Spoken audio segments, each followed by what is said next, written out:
All right, guys, we're back on Edge King Media with episode 2.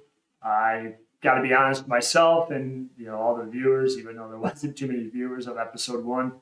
That wasn't my proudest work. This has to get better. It will get better. Each and every video, I'm working behind the scenes to make this as best as possible. And probably a little bit of embarrassing outcome and turnout of episode 1. But listen, I'm not perfect. I'm going to continue to work hard and make the best possible content I can. So that leads us into episode 2. Today the touch points are going to be a few. The sad news of Kyle Busch. We got NBA Game 3 of the Western Conference Finals tonight. And then some NFL news, which is my bread and butter. The NFL news that we're going to touch on today, Rashee Rice, idiot, Aaron Rodgers, can't get out of the media. What's happening in Cleveland? Is there a QB battle? Are we going to get the old Deshaun Watson? We'll find out, and then end on another idiot, Nolan Smith. But again, just to kind of restate what my goal here is at Edge King Media. I love sports. They're everything in my life. My kids play sports. I played sports. We love it. A huge passion behind sports. And I've noticed that the media companies out there are either promoting or broadcasting news and storylines and dramas and providing the news aspect of sports. And then you have the sports betting and fantasy networks that are pushing, the analytics and specifically just their fantasy picks or sport betting picks, where there's not really one company that meshes both of those. And that's what Edge King Media is all about. My bread and butter is NFL. You're going to hear more betting and fantasy and in-depth analysis with the NFL. But I do all sports. So I'm going to be sprinkling that in, throughout this offseason of the NFL with some picks tonight, moving in the future with golf and basketball, some hockey and baseball as well.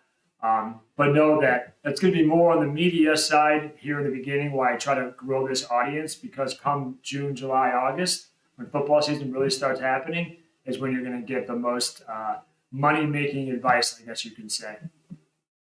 So for today, though, we got to start off with the sad news in the NASCAR world. Kyle Busch dies unexpectedly at the age of 41 with 2 kids. It's just a gut-wrenching story. He's an icon, once in a lifetime generational talent. My Lord, dyslexia kicked in there.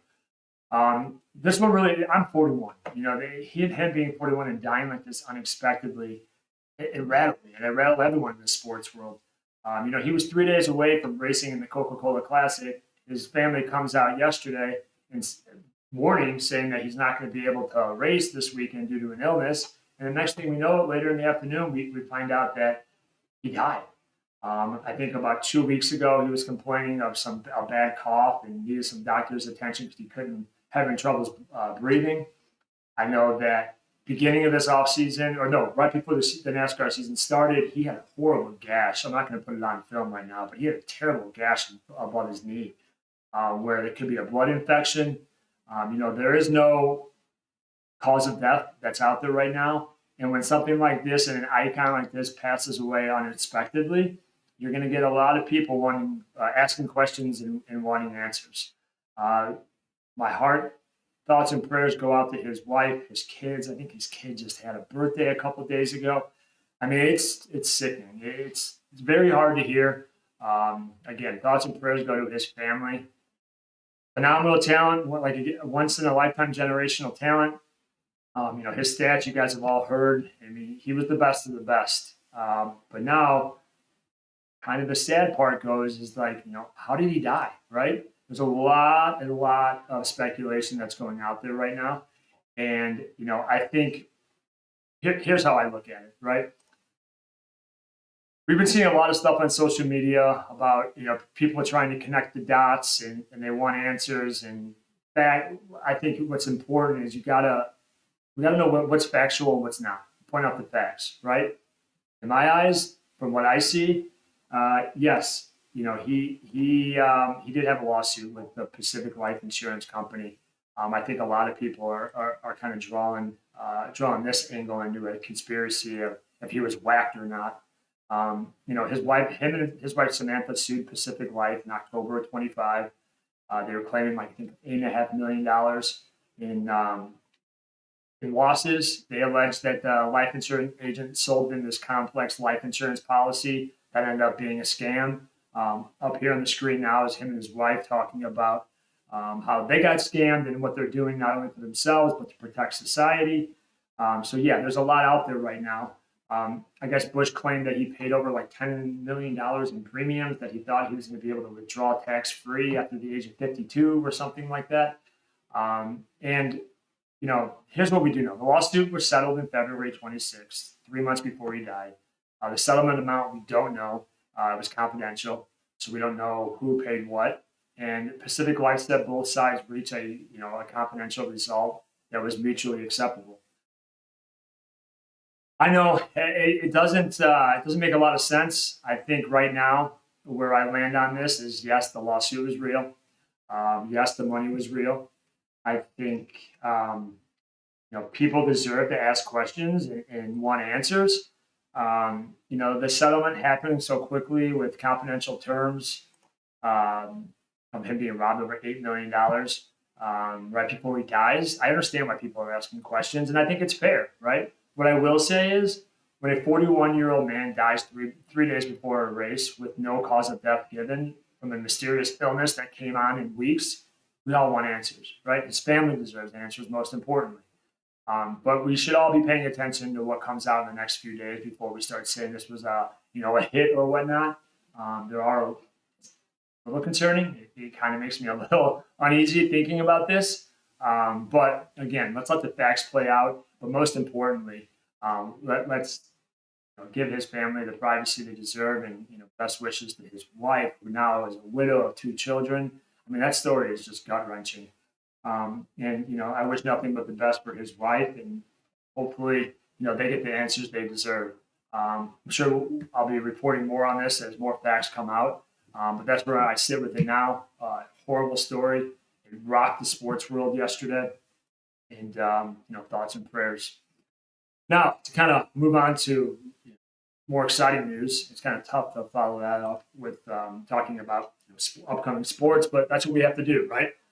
And what do we have now? We got Game 3, OK City versus the Spurs tonight, which is going to be a barn burner. This series has been great first 2 games. As far as the Eastern Conference Finals, Knicks again won last night. I think that was pretty much given, considering the comeback they had in Game 1. I personally think that's going to be a sweep and not that fun of a series to watch.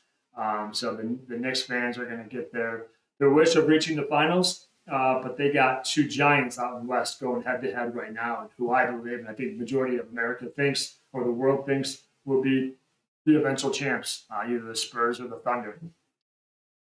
It's going to be interesting tonight. Harper got hurt. Is Fox playing? Again, I like putting money on Fox to be, I think his point total, if you push it up to at 15 points, is plus 108. I think that's pretty fair if he plays. If he doesn't play, you're getting your money back.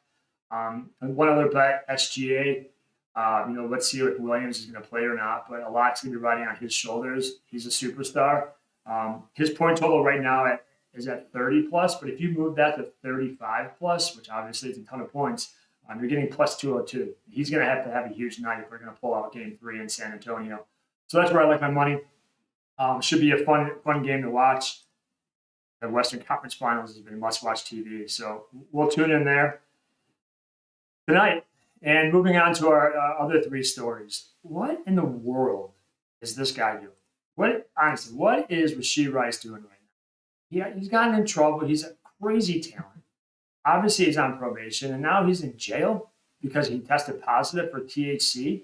Man, if I'm Mahomes right now, I am just absolutely furious. That whole Chiefs organization. But what kind of idiot is this? I mean, honestly, the car racing, the fleeing the scene, and the accident he caused, and the guy is an unbelievable talent, right? There's no doubt him and Mahomes have a great connection. But he's a head case. I mean, how can you be that good and be that stupid while you're on probation and test positive for weed? And not only that, he had knee surgery, I think, like a week or 2 ago, where he should be in rehab right now. His rehab is behind bars. I mean, he's just this points to it just being, such a wasted talent. Because when he's on the field, as you can see in his highlights, he's phenomenal. He's got one of the best quarterbacks, if not the best quarterback on this planet throwing him the ball. You would hope that he had a better team around him. I think it's really time for maybe it's Mahomes and Kelsey and Reed or all three of them to really sit this guy down and figure out, where he's at. He's got to be able to. I think he's got to get a new team around him, right? Whoever is hanging out with him is obviously not a good crew to have behind him. He pleaded guilty in 25, those 2 third-degree felony charges, I think it was, and now with him being on probation during OTAs, he's missing OTAs, missing rehab from the knee surgery. So we'll see. I wonder how many more lifelines the Chiefs are going to give him, if I'm being completely honest with you, because it doesn't look good for Rashee Rice right now. So that guy better get his act together, or if not, such a waste of talent. Man, it just makes me so mad when I think about, let me get this straight. He's got what, $20+ million contract coming up. You're on probation for felony charges, and you can't put the weed down for 5 years. I mean, dude, you're living your dream playing in the NFL. So we'll see. Patrick Mahomes is sitting in OTAs right now with no Rashee Rice. They obviously need help with the receiving room. Kelsey's only getting older, and now when you're supposed to be building this connection with your new team and all the new players, you're sitting behind bars because you're an idiot. I don't know. I don't know what else to say about that. The Chiefs are going to struggle. I personally think if they don't have Rashee Rice with them for all 17 games this year, or at least the vast majority of them. The West is stacked. The Chargers are good. The Broncos are obviously good. The Raiders, we'll see. I mean, they spent $8 kajillion this offseason and still have Max Crosby on their team. I'm an IU grad, so obviously I'm a big Mendoza fan. So that division's tough. And without Rashee Rice, it's really going to be hard for those guys to really to win the division, let alone, or get in the playoffs, let alone win the division. Next, we got our man, the one and only, Aaron Rodgers, right? Man, Aaron Rodgers, I'm a Bears fan, so it's a little bit I used to hate Rodgers, got to be honest with you. I'm kind of liking him a little bit more now, now that he's not on the Packers. He's an odd cat. There's no doubt about it. I think when you don't just follow the main news headlines and you actually just go ahead and listen to him on the podcast with Rogan, he's extremely smart, that's for sure. Was a great talent. But I think the biggest news coming out of this story was him yesterday saying that this is his final run, right? Final season in the NFL. He's hanging it up after this year. Steelers got weapons. I mean, they're playing out. The AFC obviously is tough.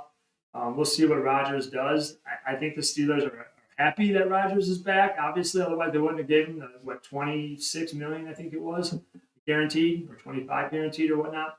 I'm not sure exactly on those numbers. But the Steelers are better with Rodgers at quarterback. I don't think they're ready for Howard to step in just yet. I think they drafted the guy out of Penn State as well. I'm trying to blank on his name. But NFL fans, we got another year of Aaron Rodgers. I do think he is a very misunderstood human being. I think people have a lot of bad to say about him.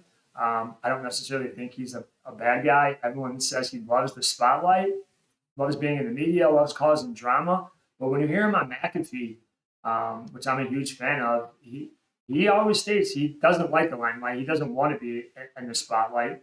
And after he retires, you're never going to hear from him again. So I don't know how you can go from wanting to be in the media nonstop to stop playing and say you're done completely with the media, if that's truly how he is. But we'll see. I don't mind Aaron Rodgers. I kind of like the Steelers. Again, I'm a big Bears fan. Other than the Bills and the AFC, Steelers are probably my second favorite AFC team. So I think it's good. Aaron Rodgers coming back. Last hurrah. He's got one more year. Hopefully his body holds up. And surprises a lot of people. And personally, I hope he does great to shut these media people up. I can't stand 80% of the guys out there. They love bashing Aaron Rodgers. I mean, that's just all people make a ton of money on posting videos about how much they hate Aaron Rodgers. So good for him. Good luck, Aaron Rodgers. Personally, I know I'll probably get a lot of feedback saying people don't like him, but I do. So good luck to Aaron Rodgers. What's going on in Cleveland? Honestly. We got now we have a quarterback battle not between Gabriel and Shedeur, but now Watson's in the picture, right? I think they're coming out saying it's open competition. Obviously, people don't like Watson. I'm not going to be. I'm one of those as well. I'm not a huge fan of him. But one thing you can't deny is the guy's a natural talent. When he's healthy, people seem to forget how unbelievable he was those first couple of years in Houston. So it'll be interesting to see fantasy-wise. I'll tell you what, you're going to be able to get a late-round flyer on Watson if he ends up being the starting quarterback. I don't think that's bad place to put your money. I think if he is 90% of what he used to be, Shedeur's and Gabriel got no shot at starting. It'll be the Deshaun Watson show. Does he deserve to be? Should he be playing in the NFL? I mean, that's up for debate. Leave your comments on what you think. I know a lot of people think he's a scumbag. Kind of seems like he is a scumbag. I don't know him personally, so I'm not going to draw some major draw a huge opinion on him personally. I just look for it as far as the sports entertainment factor of it, what people do in their own personal life. Personally, I don't think it really matters much as far as a sports fan, being the sports fan. So he's good. I'm very interested to see what happens out here in Cleveland because if he is healthy and he plays well, guys, I mean, he's a talent. There's no doubt about that. So it's going to be interesting to see what happens outside of Cleveland this offseason. I'm definitely going to be watching it closely because I think fantasy it could be a huge pick late run draft. Probably not as your starting quarterback right off the bat, but definitely someone to put on your bench and see what happens because they got weapons too. Concepcion, they got I think Boston went there. Bannon, the tight end, seemed to be pretty damn good. So we'll see what happens. Cleveland they always find a way to lose it somehow. But we'll see. Eyes out. Deshaun Watson might be the starting quarterback of the Cleveland Browns in 2026. And I'm going to end the show on what kind of idiot is Nolan Smith? I mean, you just see the Rice trouble. Obviously, the horrible story with Henry Ruggs. What the hell are you doing driving 135 miles an hour on a highway? What in God's name are you doing? Again, another idiot. Who are these people? Who are advising these kids? I mean, I know they're young, but come on, man. They have multi-millions of dollars on the table, and your stupid ass is going to be driving 135 miles an hour on a public street? I mean, come on. What an absolute moron. The Raiders can't be happy about this, obviously. So we'll see what happens there. But just shout out to your stupidity, Nolan Smith. Great player on the field. Just an absolute idiot off the field if you're driving your car 135 miles an hour. So that's the news today. Hopefully this video turns out a little better than the past one. Again, I'm going to be going at it. I'm not going to quit. Please, at this point, whether you like it or dislike it, subscribe. If you don't like it, be one of the trolls in the comments. I'll respond. I want as much interaction as possible with you guys. Really trying to build something special here by meshing the sports media world with the fantasy/sports betting world. And hopefully, we get more and more entertainment out of this as we move forward. But please, hit that like button. Hit that subscribe button. Let's take this channel to Mars with Elon. And on all socials, we're at Edge King Media on Instagram, on X, and obviously this is the YouTube page. So signing out from Edge King Media, episode 2. I hope you guys like this one more than the last.